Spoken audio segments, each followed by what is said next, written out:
G'day, I'm Warwick Schiller and welcome back to part 3 of how to avoid a freak accident with your horse. I'm filming this once again from the beautiful Grand Canyon.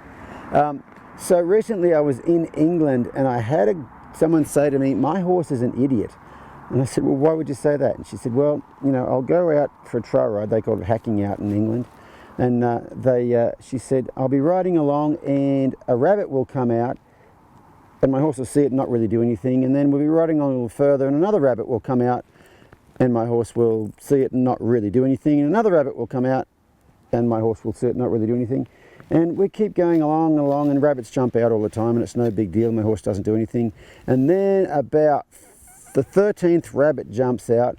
My horse goes, wah, rears up, spins around, runs off. I fall off and he runs home. And it's like, he's an idiot because he's seen 12 other rabbits before that. And the thing about that is it's a build-up of anxiety, okay? You know, what would happen is your horse is going along and he sees the first rabbit and he goes, oh, it's a rabbit.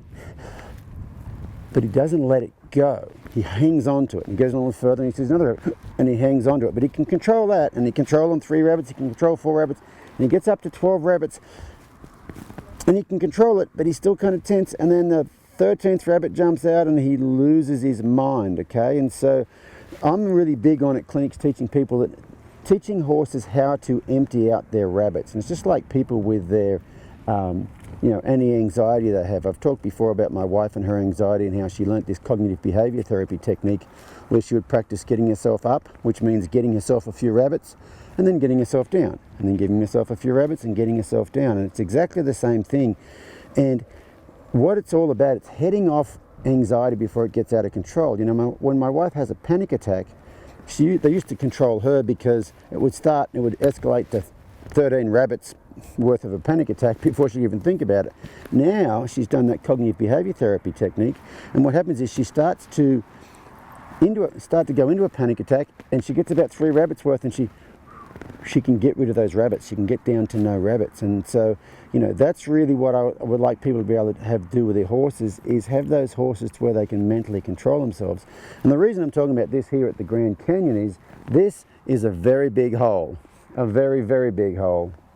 But at some point in time, this started out as a small hole. And if this hole when it was kind of small, if they filled it back in, so when it was one hole, they filled it back in and had no holes, it couldn't get this big. This thing has been developing over, I think, 1 million years, they said, something like that. But, you know, this thing took a long time to develop. This is a big hole, and a big spook, and a big buck, and a big bolt, all comes from somewhere else. And all horses buck, rear, or bolt because of anxiety.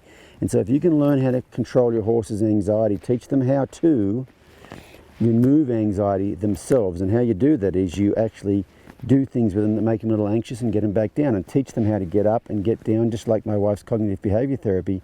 You can get to where there are no rabbits at all. And it's very much like when people get married, and always the oldest, wisest person at the wedding says, now, make sure you don't go to bed angry. And what does that mean?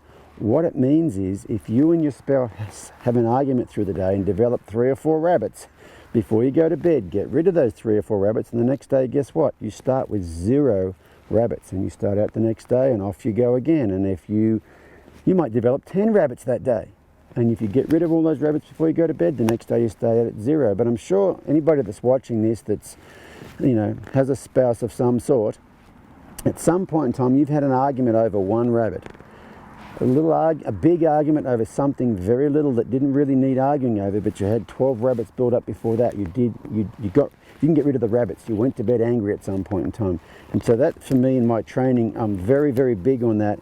And that's a big part of safety as far as I'm concerned. This whole how to survive a freak accident on a horse is making sure your horse knows how to remove the rabbits from their system themselves. So that horse in England should be able to walk along and go, oh, it's a rabbit. I have no rabbits. Walk along a little further. Oh, it's a rabbit. Have no rabbits. And for me, you know, the groundwork and stuff, which I'm not going to go into now, but the groundwork and stuff that I do teaches those horses how to empty out those rabbits, how to get rid of that worry, how to not go to bed angry, all those things like that. So anyway, just wanted to tell you, sitting here at one of the biggest holes in the world, I just wanted to tell you how a big hole happens, and it happens one little hole at a time. So hope that helps, and we'll see you guys next time.